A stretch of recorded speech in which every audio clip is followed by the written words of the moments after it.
end of it, and it's pretty much overtaken my life. I haven't been able to do anything, play, practice, nothing. But good news is that I'm going to have a nice room, 12-foot ceiling, uh, Beautiful. 9.2.4 Dolby Atmos home theater, Wow. and yeah, it's pretty awesome. And a Brunswick Gold Crown 4 The in mint condition. necessities. Oh, listen, listen to this. I found a gentleman on Facebook Marketplace. This is why patience pays off. He's selling a Brunswick Gold Crown 4, which I believe it was released in 2020. I mean 2002. So it's like a little over 21 years old, or almost 21 years old. But anyway, I go to his house in Vero Beach. It's about 3.5 hour drive from where I'm at in Miami, and I take a look at in his table, and I go like this, and I had to contain myself because I'm looking at the table and I'm saying this table it looks like it's brand new. I said it looks like it came straight from Brunswick. I said, how long have you had this table? He said, I'm only the second owner, and I bought it with the hopes of playing my son twice a week. We only played once a month for 5 years. The Wow. original owner put it in his house. This guy had a ton of money, put it in his mansion for 15 years and only played on it once. When you look at the table, I don't think they put 50 hours of play on this table. It's brand spanking new. And he sold it to me for 2,500. What? Mint, Yeah, mint, yeah, mint. I stole Great that deal. table. So. Wow. That's crazy. Yeah, you can't go in there too excited, Tony, because then they'll be like, "Oh, maybe I'm sitting Poker on face. a gem here." Yeah. Yeah, Yeah. that's Yeah. that's probably the main reason why I did that. But I plan on I'm restarting my YouTube channel and stuff like that, and doing some instructional videos from my room. So I'm pretty excited about that. That's awesome. Well, anything fantastic. we can do to help you out, let us know. Oh, What's thank the you. reason? So I kind of have my thoughts on this, but what's the reason that you went with a gold crown? Oh, very simple. Because I still plan on competing, but all the places in Miami where I live have either 4.5 or 4.25 inch pockets. The academy that I play out of has two Predator tables, 4.25 inch pockets, three Gandy tables, but with Brunswick rails. Two of them are 4.5, and the other one is 4. Mm. So I have access to this place 24 hours a day, 7 days a week. They give you a key fob.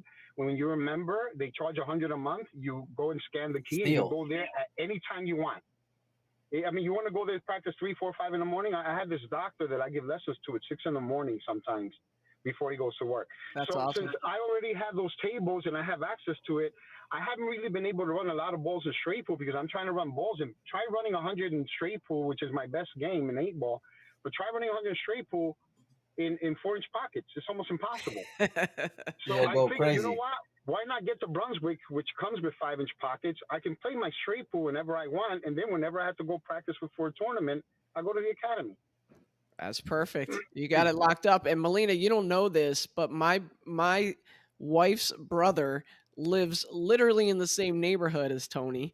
I was out there for like 4 days, and I hit Tony up, and I didn't get a chance to catch up with him, but I was so disappointed afterwards because then Yeah. afterwards I find out about the academy, and I'm like, man, we could have been playing pool the whole Could have hung time. out over there. Yeah, Yeah. yeah. You guys are welcome as my guests anytime. That's awesome. It's called the South Dade Billiards Academy. It's like my second home. They're like my second family. They're really good people. That's How cool. has that transition been for you, Tony, leaving the New York area and moving down south? Business wise, it's been a little slow because it's not New York. In New York, you get lessons all the time, you get gigs all the time, private corporate parties. It's a big city. Over here, nowhere near, not even close. But I do honestly believe that I might have prolonged my life by at least 10 years living here because I'm always active. Because in Yeah. New York, in the winter time when it's cold, you just want to stay home and do nothing. Over here, in the winter, it's pretty hot. I told my wife last year when I was setting up Christmas decorations, and I said, "Honey, I don't think I'll ever get used to sweating to death setting up Christmas decorations." I'm like, Welcome to the golf, I have to Tony. do it. Welcome to the golf, buddy. Yeah. Yeah, Christmas lights on palm trees. What are you gonna do? yeah. But it's You good. know, It's good. I love it. yeah, Tony, I want to ask you this because there's been a lot of talk about when they had the U.S. Open in Atlantic City, there was some weather off the coast and it led to some humid conditions. And obviously, there was a big tournament over in Vietnam recently, and there's humidity over there. And now you're living in, like, I guess, one of the most humid places in the United States for sure. Have you noticed a difference in how the balls and the tables play now that you're in South Florida? To be quite honest with you, Ryan, I mean, Joey, I can't every place that I've been to has such perfect air conditioning. I can't complain about the equipment. It runs, just to me, it runs the same as it did in New York. I don't have to make any major adjustments. The only time I remember when I was on the road many years ago in the 90s when I used to when I used to gamble, I came down south here. There were a couple of rooms that I went to that I was completely lost. I couldn't control the cue ball. My life depended on it. And I was good at adjusting to tables because, when I was 15 years old, I read an article that said in order to become a true master of the table, you must learn to adapt to different types of equipment. So I took that literally and I made it my business for the next 2.5 years to practice in 5 different pool rooms where the tables ran short, long, normal, fast, and slow. So I was able to learn how to adapt. But there's this one place, I don't remember the name of the room, but it was in Winter Haven, Florida, where, man, I mean, I just could not control the ball. And you were 15 when you did that? Yeah, I wish. Wow. No. Oh, no. I read the article when I was 15, but I didn't I didn't start practicing 12 hours a day, 6 days a week until I finished high school. My parents wouldn't allow me to. Tony, it's such an unsettling feeling for a pool player when you have somewhat of a mastery of the game. And then it's like you go out to one particular event and you just can't find it, right? My daughter does gymnastics and her best routine is the balance beam. She's getting 9.7s, 9.6s. And then one day she just struggled with the balance beam. It was like she couldn't find it. And it reminded me in pool of those days where I just get out there and it's almost like you can't make a ball. And other days you're running tables and you feel like you got things going on. So that experience, I can relate to that. And I don't know if Molina Mike can, because I don't know if he's ever ran a table. But when I did a balance beam, I was pretty good. Go back to my day. Well, I can tell you this, and that's the difference between the great players and the elite players. When you have those bad days, if you can honestly say that you left it all on the table and you gave your absolute best, you'd be surprised how many times you win a match playing your absolute worst. And then next thing, the following day, you're back on track. Yeah, well, that's what's remarkable. That's what's remarkable about seeing guys with such consistency all over the world. It's back to what Tony was saying. It's their ability to adjust given the conditions because everything's going to play so different depending on where you're at. And yet to still have that kind of dominating performance that we've seen from like the Franciscos or the consistencies from the Joshes and Albins and Shanes for, 10 plus years, that's just something that really separates a really strong player from just the elite of the elite. I agree. Well, they have become good at making those adjustments. Go ahead, right, Joey. I was just going to say, talking about the elite of the elite, we have the World 8-Ball going on right now in Austria. Molina and I did a show on this last night, but I want to get your take on a few of these players that are left in it, Tony. We have a few matches. I think Molina's going to make the adjustment now and put them up on the screen, but we have Max Lechner, Molina's favorite player in the world, by the way. I don't know if you know this, against Josh Filler. I did not know that. Hayato from Japan against Chang Jun Lin. We have Sanjin against Conrad, Mario He against Thomas Kaplan, Kachi versus Marco Tucher, Fedor Gors versus Wojciech, Alex Kazakis versus Shane Van Boning, and Naoki Oi versus Francisco Sanchez Ruiz. And the comment that we had last night is if you look at this kind of these players, there's so many non-8-ball events going on right now, rotation events, 9-ball events. It's hard to even remember who is going to have an advantage with pattern play or maybe the break or those things that are really important in 8-ball. And I know 8-ball was one of your best games along with straight pool. I'm curious if any of these names jump out to you as maybe a favorite or someone that you look towards as having an advantage in this field. I think Francisco has an excellent chance of repeating. And the reason why I say that is because, Francisco and David and I are super close friends. We're literally like brothers. And David actually came last month to Miami to visit me with his wife and daughter. We had a great time here. And Francisco and David asked me for help last year at the American 14.1. And I got on the table with Francisco for 2.5 hours. And this kid absorbed everything and did it so quickly, it was scary. Yeah. And I really believe he took some of that knowledge to the World 8-Ball last year in Puerto Rico, which I also did commentary for some of his matches. And he got it. He got it. With the one thing that I look for when I'm playing 8-Ball, there's several things that I look for. I identify my trouble spots in the very beginning, and the first thing that I ask myself is there a way for me to bank a ball near that cluster so that I can break it later on, while not leaving my opponent a run out? And if I have the opportunity to do that, I'm going to take it one step further. If now in my next shot, do I have an opportunity to push a ball in front of a pocket so that later on in the rack, when I do break out that cluster, I have an insurance shot. So that way, if I don't end up with a shot after breaking up the cluster, I have what you guys know I call a Geico, right? Insurance, baby, insurance. I like it. Yeah. They just raised my rates, Tony. Can we change the name, make it State Farm or something? Yeah. Oh, sorry about that, man. Sorry. Yeah. And then another strategy that I use when I'm playing 8-ball, if I'm in a safety battle, excuse me, I'm suffering from asthma. If I'm in a safety battle, I learned this lesson playing Nick Varner in the World 8-ball Championship over 20 years ago.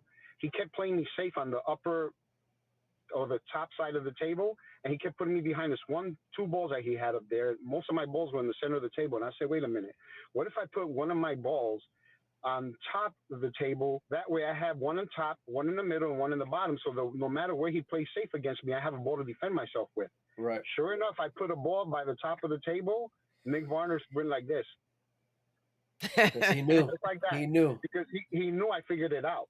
Yeah. Right. And from that moment on, it's just and Joey knows this. We did an interview before, and Straight Pool had set the foundation for my 8-ball game because it's very helpful. It teaches you about cluster management.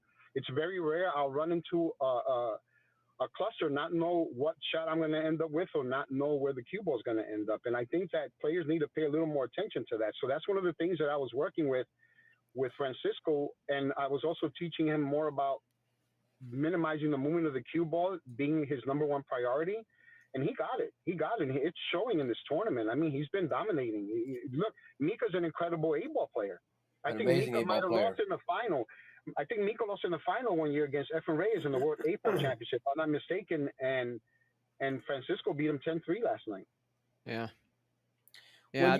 This is some next. Sorry, Mike. Go. No, I was going to say, when you talk about cluster management, are you talking about when you're coming into the pack, you want to hit specific spots? You want to hit a specific angle of the ball you wanted to go into off the rail, or maybe hit it full? Or is that what you're referring to, Tony?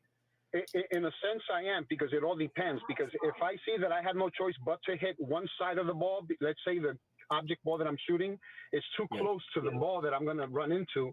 So now I start analyzing where's it going to go coming off this ball, coming off the rail. And by figuring out where it's going to go, it helps me determine which speed to hit my shot with, so that way I can manage it. I like. See, this is the kind of stuff. These are nuggets you don't get every day. These are great tips, Tony. Well, the thing about most people, when they run into a cluster, they just hit it hard and hope and pray for the best. And that's why sometimes it works out and sometimes it does not. I'm that guy, Tony. I'm that guy. And then I'm paying off at the end. Not anymore. Right. Like, I love the part about positioning your balls in such a way that, because we've all been there, right? We've all been down to the 8-ball or the ball before the 8 or a couple balls before the 8, and our opponent has all 7 balls on the table, right? And they're just biding time and putting you behind balls, and you're kicking or whatever. So I love the forethought of thinking where positionally to move your balls to give yourself a better chance, when that opponent is kind of ducking and, trying to get that tactical advantage. That's huge. And the fact that Nick Varner gave you the nod on that, he's like, oh, he's got it. He figured it out. That's super cool. Yeah, I mean, it's like it's a very strategic game. People don't give it enough credit for what a strategic game it is, because most of the time these players are running out, but every once in a while you have a rack where the balls are spread in a way where one of your balls doesn't have a pocket, one of his balls doesn't have a pocket. So you end up getting to a safety battle. And if I see that he has an opportunity before I give him another shot at the table to run out, if I screw up this shot, whatever, if I don't have the angle that I'm looking for to screw something up, I'll send one of my balls and tie up the 8-ball, or I'll take an intentional foul by hitting his ball to the 8-ball if I don't have a ball available to run into the 8-ball. Lock it up. I know that it increases the chances of him not running out the rack. Yeah, that's interesting. Tony, I don't want to put you in a bad spot here, but I do want to get your opinion on this, because we spent a good bit of time talking about this last night. And we're seeing a lot of inconsistencies with the rack, and they're using that predator rack. It's not the same as your traditional triangle. It's not like, using a template or anything like that. And we're seeing a lot of, I know if you commentated matches at this event last year, you probably saw it too, right? There's a lot of times where the players are breaking the balls and not getting that spread. Are you noticing that? And what are your thoughts on that? Well, to be honest with you, I had not had much time to watch any. I have not watched a single match. I'm just kind of like, this guy's going to play that guy. Let me rewind to the last rack to see who won. I like your style, Tony. Let me fast forward because I don't have the time. I'm sanding the window sills because I have to sand them and then prime them and then paint them. So it's like, and then on top of that, I have to pick up my son from school at 3:00. Yeah. So Lord, don't I know those problems. Yeah, I don't have much time nowadays, so it's hard for me to tell. It did happen a couple of times last year, but I don't think it happened as much as maybe you say it's happening this year. I do know that they work very hard creating the divots by banging them on the table before they start using that rack. So I can't imagine what the problem would be, because normally if they don't stay, you have to keep banging them harder until eventually they stay to the point where you can even put them there without using the rack. And so I don't know what the problem is. I mean, the only thing that I can think of is maybe the person who's racking the balls is putting it a little above or a little below where So the it's rolling divots off. are. Yeah. Yeah, and then you know what happens when you start doing that? It starts creating more divots in other areas. Yeah. So if you start creating more divots in other areas, now 14 balls might freeze, but now the 15th ball has a new divot and prefers to stay on that new divot, which ends up being the head ball. Yeah. And I think that could definitely be a problem. There's no doubt about that. Melina and I, it's one of our bitter disagreements that we have, where he loves a neutral racker, with a rack, a hand rack, and I love a template because it's I such just a feel balance, man. Well, because I love when I moving, see guys who are like, I know what's happened to my eyesight, and I'm 51, and I see guys that are 10, 15 years older than me trying to do a rack, and I'm like, there's no way they're seeing the gaps in there. It's just not happening. As good a referee as they might be on calling balls and strikes, to see those gaps in that rack is super tough. And so I always say, you know what, put a template in there. Let's see what we got going on. You'll notice. Isn't it kind of hard to dog the template though? Exactly, but I'm saying with the rack, with the actual triangle. That's what Melina favors. And by the way, you see these matches lighten up here. They're getting underway, which is kind of cool. And so, great. Yeah, we'll probably see some of these. But Mike, why don't we transition over to the ladies and take a look? Because we've already had, I think, one round today of the ladies and some stuff going on. Yeah, before we go into that, I think you guys are going to find this very interesting. Most people know that I'm a massive Dragon Ball Z fan, and Goku is my hero. He's the main character in Dragon Ball. My license plate reads Goku DB. So Francisco is playing Naoki Oi. Francisco just sent me a Goku action figure from Spain, and Naoki Oi brought one over from Japan. They know you too well, buddy. Yeah, he knows. He also loves Dragon Ball. So I just received it yesterday, and I showed it to my son, and my son went. You know how they go when they get excited. He freaking loved it. It's awesome. That's awesome. You got some good friends, man. You got some real good friends. They're good people. So the Women's World 10 Ball is back, mm-hmm. and that's cool. Yesterday, I think we had 16 players, and it looks like they've already played one round today.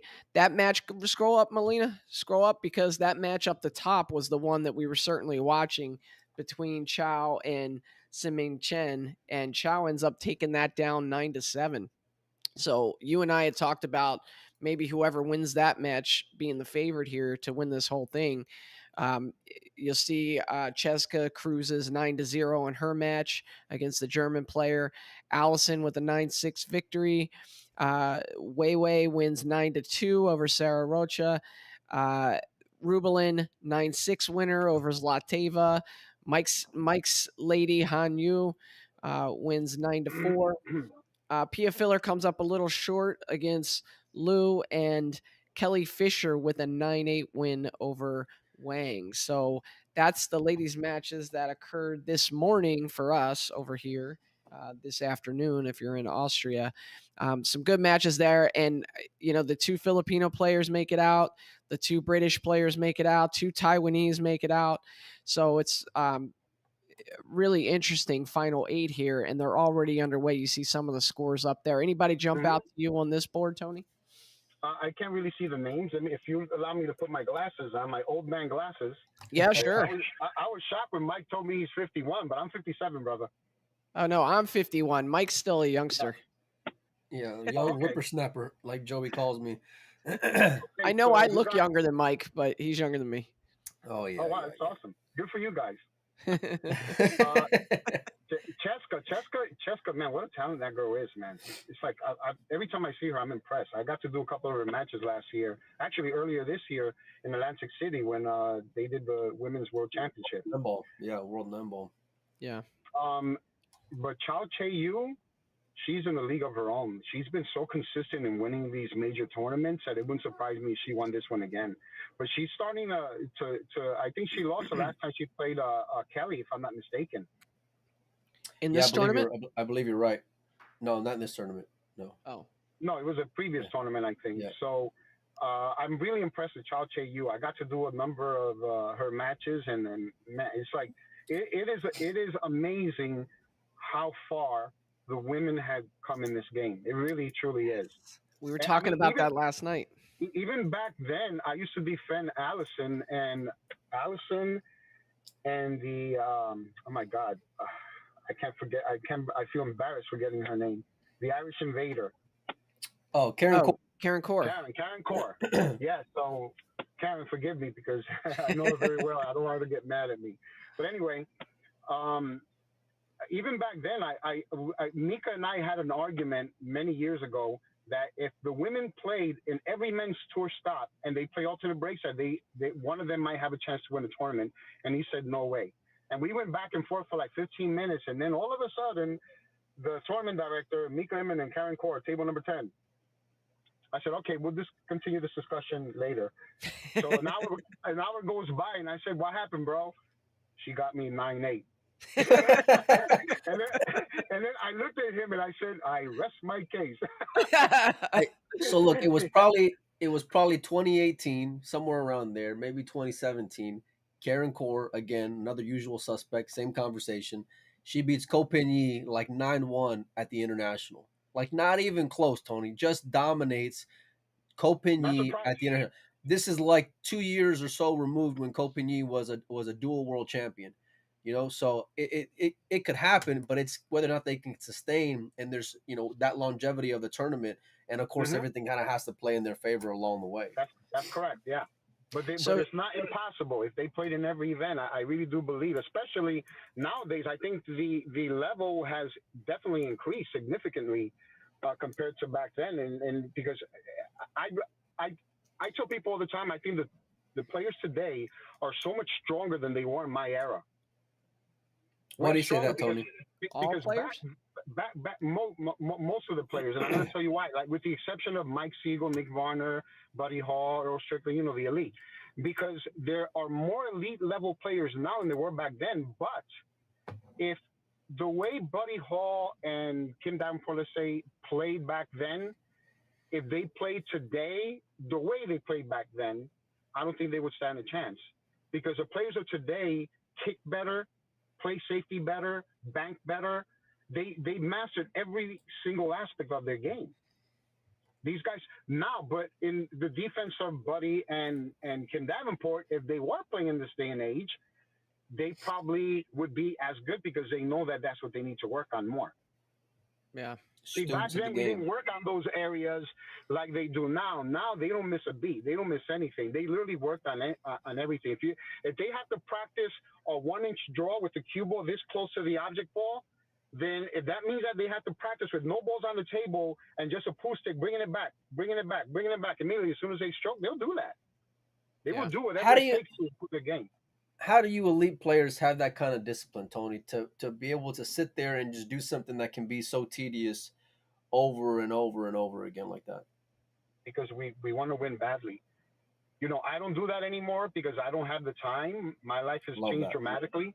But we really want to win. If you want to win, it's like in other sports. You ever hear when one guy says, "I'm practicing 12 hours a day." Oh, if you're practicing 12 hours a day, I'm gonna practice 13 hours a day.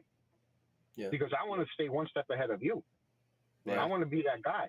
It's like Kobe Bryant. I'm pretty sure I was gonna say Kobe. That's what I was about to mention, because you always heard those stories of like the day after the finals, he's getting up at 4 a.m. and going back in the gym. Yeah. You know, Yeah. like you And don't even have these guys could time to practice rest on your 12 hours, accomplishments. 14 hours a day throughout the entire summer to get ready for the NBA season. It's not going to matter. I've been doing that my entire lifetime. So I already have more weapons in my arsenal than they do. They have a lot of catching up to do. And that's the difference in pool, too. In pool, you know, if you have one guy that has 100 weapons in their arsenal and the other guy has 50, what do you think is going to happen? They're going to lose 7-5, 7-6, 7-4, 7-5, 7-6. The only way they're going to get over that hump is if they go figure out what their weaknesses are, go and master them, as tedious as they may be, add 100 new weapons in their arsenal. Now they have 50 more than their opponent. They finally get over that hump, and now they're beating their opponents. Let me ask you about that kind of same scenario, right? You talked about your boy Francisco, right? Great guy. But for many years, you know, he was always in that like 16, 8, 32 range consistently, over and over and over again, right? Like he was always in that same realm. And then the wheels came off, Tony. He just he broke down that wall and he's snapping off everything. Yeah, in a great way, right? What changed, Tony? What changed for him specifically? He said it himself when he realized that he started believing in himself. You know, there's this video that I watch whenever I'm preparing myself for a tournament, The Secrets of Preventing Overtrying. And when I watched this video for the very first time in my life, I was shocked to know. I was shocked to find out that I went an entire career overtrying. I had no clue that I was. And this guy basically says, if you're thinking about results, you're overtrying. Why do you think that when you watch an elite player miss a shot in a major tournament, they're disappointed or shocked? Because they never expected to miss that shot to begin with. Right. Whereas you have someone who hasn't mastered that mental game to that level, they miss a shot. In their mind, they say, I better not miss a shot because it might cost me the match. I better shoot it this way just in case I miss, I leave them safe. No, in the elite level, these guys already know the shot is in. They just have to execute. They want to make sure that the consistency is the same with the fundamentals. Yeah. So that's why when they miss a ball, they're shocked. And that's what happened. He started, and listen, this is a reason why I've always valued Dragon Ball so much, because there's so much knowledge within that Japanese anime. For example, when Goku's son finally reached a level above him, his teacher told him, he says, nothing is holding Gohan back now. He's finally learned how to tap into his power at will. That's what Francisco has done. He's learned how to tap to his power at will, on command, when he needs it, and that's why he's did so well last year, winning all those major tournaments. That's kind of cool. It got me thinking. It gave me goosebumps. Story. It gave me goosebumps a little, thinking of like, you know, when in that one the time Matrix, at the Expo, Joe? In the Matrix, when like he finally unlocked the ability to dodge bullets, and you know what I mean? Like, oh yeah, he says no. Remember, he says when he was fighting Morpheus, he says, "You're faster than this. Don't think you are. Know you are." Yeah. Right. Yep. And that's the thing. You have to know. When I'm shooting a shot, I'm not thinking about whether or not the ball is going in the pocket. In my mind, I'm thinking to myself, the spot on the ball that I select is a pocket, because if I hit it, it's going to go in the pocket. So I'm expecting it to go in. Yeah. Right. But I don't think y'all are just blowing my mind this morning. It's hard. It's a 90-degree angle cut. You know, I was teaching someone who practiced more than I did, but never got to the elite level. And he was asking for advice on a shot. And I said, but this shot is semi-tough. He said, no, that's very tough. And I looked at him and I said, look, you've been playing pool for 20 years. If after 20 years you still believe this is a tough shot, you're in the wrong game. That's what I told him, because you have to change you're either in the wrong game or you have to change your way of thinking. It's all about attitude and how you approach a shot with the proper attitude. You literally have to approach it really believing that you're going to make the ball, not saying, well, by that I don't mean I'm going to make the ball. I'm going to make the ball. I'm not going to dog it. No, just stay focused on your technique, and the shot will take care of itself on its own. But if you focus on the outcome of the result of the shot, now you're sending a message to your brain to remind you of how it is that it needs to stroke in order to help it in. Yeah. And that's when the mechanics and fundamentals start to fall apart. You know, You Tony, keep on dropping nuggets like this, I'm gonna throw up a paywall right here, Hey. Tony. We're gonna start charging for attendance around here. Even though I've been playing pool for almost 45 years, I've been teaching for 35 of those years. I've always been a student of the game, but I was very fortunate that growing up, I didn't have any pros teaching me. I had to shoot these shots hundreds of thousands of times before it registered in my brain. It's never going to work like this from now until the day you die. Let's try this. That's not going to work. Let's try until eventually you find something. So I went through all the trial and the error, but I was willing to put in the time. But because when I was a teenager, you don't get bored playing pool because you get bitten by the bug. But you asked me to practice 13, 12, 14 hours a day now. I got a better chance of hitting the sun with a snowball. There you go. There you go. You know, when I first realized that there were like levels to this thing, right? As you're coming up as a player and you realize there's levels. I remember I was playing Scotch doubles. It was one of those tournaments where the way the handicaps work out, you needed a weak player and a strong player or two middle of the road players. And so I had a weak player with me. And I remember they rolled up on a shot, or I left them a shot, and they're like, man, this is a really hard shot. And so they get down and they shoot the shot and they miss the shot. And afterwards I talked to them and I said, look, there's not really hard shots. And they're like, what do you mean? And I said, well, you look at a shot, you look at the way it's laid out. Is it possible to make the shot? Do the physics work? Okay, if the physics work, then you just get down and make the shot. Right? You think about it that way. You don't think about the degree of difficulty on the shot. If it can go, lock in, shoot the shot, and say you're going to make the shot, right? And that player was like, wow, they came back to me months later and said, now that I know that, my game has jumped. You know, it's just taken off because it's kind of... Yeah, because it's like in their mind, they know they're going to make it 2 out of 10 times.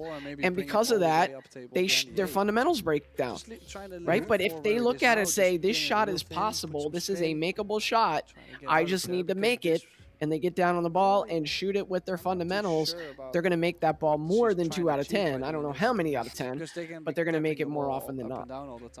And that's why I say that what's the point of practicing a shot hundreds of thousands of times or 1,000 times or whatever, 10 hours in a row, if you still believe that the shot is hard? What's the point then?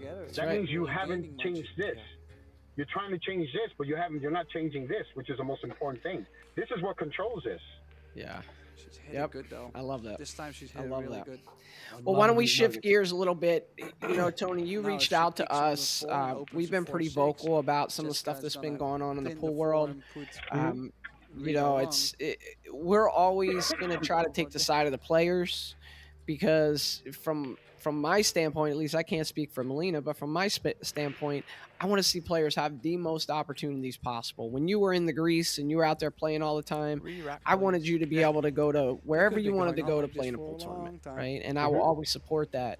And so now there's been some controversy. The WPA, Matchroom, obviously there's a feud there. And WPA just had their General Assembly in Qatar, and they voted to ban players that are playing in unsanctioned events. And so, you know, as a former, as a current pool player, and even though you're kind of a carpenter, it seems, from fixing your house and stuff, but you also ran a tour at one time, you know, where you had a bunch of players that would stop in and play in your events, and really just someone who is just a great guy in the sport. You reached out, you wanted to kind of share some of your opinions, maybe some advice for some of the players out there. So the floor is yours, man. You know what it is? I'm very good friends with a lot of these players, and I went through an experience in, I want to say 98, when I won a sportsmanship award, and they gave me a check for $2,500 for that in the Camel Pro Billiard Series. I finished ranked 12th that year on the tour, and they gave me a check for $7,500. So I'm walking to the table with $10,000, and Grady Matthews is sitting next to me, and Grady has his head down, and I say, "Hey, Grady, what's going on?" And he says, "You know, I had $15,000 in the bank this year, and I spent it all playing on the tour this year, 16 stops this year in the Camel Pro Billiard Series. I never cashed once. I'm flat broke now. I can't believe I put 40 years into this game and I have nothing to show for it." And after he finished those words, he put his head down and 2 tears rolled down his eyes. And I knew Grady very well because he was a very proud man. He was not the type of man to cry. And when I saw that, Joey, I fast forwarded 20 years ahead, and I said, you know what? I don't want to be in that position when I get to his age, so I'm going to make it my business to make sure that I'm not in that position by the time I reach his age. So little by little, I started separating myself from the tour, whatever, and trying to find more ways to make money with the game that I love. So I started doing private lessons. I started doing corporate parties. I started my own tour. I started my own league from scratch. Next thing you know, I have multiple sources of income. And I believe I was the only pool player in the world making a really good living, if not probably better than some players without hitting a ball. And, you know, does that mean that the titles don't mean anything to me? Well, I mean, they do. You know, every player wins dreams of winning the U.S. Open and the World Championship, but I had a choice to make. Do I want my son to grow up knowing who his father was? Because I saw a lot of these players, one of them went 12 years without seeing his son. When he saw his son didn't know who he was. I didn't want to be in that position. Imagine your daughter's not knowing who you are, Mike. You can't even imagine it, right? So it's like I had to make a decision. Right. So, you know, if people ask me why, when you won the 2004 BCA Open 9-Ball Championship, which was my first major title, why didn't you win any more after that? What happened? I made a decision. I thought about Grady after I won that, even though it was like 6 years later. And I said, okay, I finally won my first major tournament. What can I do to make a living now? Because times are getting tougher. And that's what I started to do. You know, I don't know if you know that there's this guy named Michael Loeb. He's a multi-billionaire who owns a mansion in Long Island, New York, Southampton. And he invites me once a year to his mansion to do a little bit of a pool tutorial for all the students. This is what he does. This is how awesome this guy is. He flies all the top students from all the universities, top universities, Harvard, Stanford, Princeton, Wharton, all over the United States to his mansion. And he invites CEOs and major corporations to make speeches and inspire these young kids on how to become better entrepreneurs to hopefully secure the future of the country. And he heard of me, and I gave him a lesson once, and he invites me every year for the last 5 years in a row. And this is what I do. I set up a table, and I tell them, look, when I run this table, I don't go in there head first without any plan. I have a plan. This ball connects to that ball. This ball connects to that ball. It's like connecting the dots when you have a drawing in school. But most importantly, the reason why Michael invited me here is to teach you guys that if you have a passion for something and it's not working out, find another way within that same passion, because there is always a way. It's your job to find it. So I found it. I found it. That's why I'm in a good position now. You know, when I met my wife, I don't discuss this with too many people, over 18 years ago, she was shocked when I told her I was $55,000 in debt. And she told me a couple of years later, I will not marry a man who's in debt. Right? So lucky for me, she's a CPA. So she taught me about accounting, about how to save money, about how to not wait.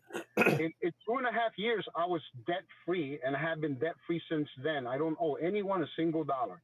Wow. And I noticed that a lot of these players are getting into debt. So the reason why I wanted to come here is that I want them to think about their future. I want them to think, will the people that are trying to stop you now care about you when you're older and you're no longer able to play and you need to take care of your family? You have to think of those things, because no matter how good you are, none of us are perfect.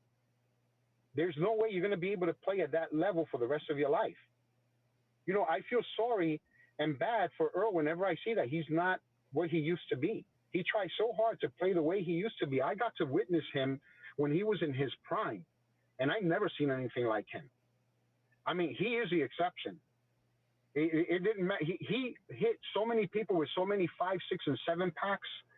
I feel like UPS was going to go there every day to make special deliveries. That's what he was doing, special delivery packages. You know, it's like I think a lot of these players aren't thinking about their future, and I think that when you are an organization that is trying to force players into a position that they don't want to be in, you're going to create resentment, and I think you're going to end up getting a lack of support from a lot of people as well. And I think that's extremely important. I want to make sure that the players are here to understand that sometimes you need to make a sacrifice in order to secure your future. But how do you sell that to players who are maybe in the later stages of their career, Tony, who have already, you know, they're not going to see those benefits of maybe decisions that are made today? Well, if you're older, I still believe that you should, for example, try to learn how to do private events. Try to do more lessons. Some of these players don't like to do lessons, but look, Mike, when I do private events, I charge Well, I 500 an guess hour with a 2-hour minimum, right? I guess in what I mean, Tony, is that like let's say decisions that are made today, it'll benefit these younger generation of players, but maybe in right now,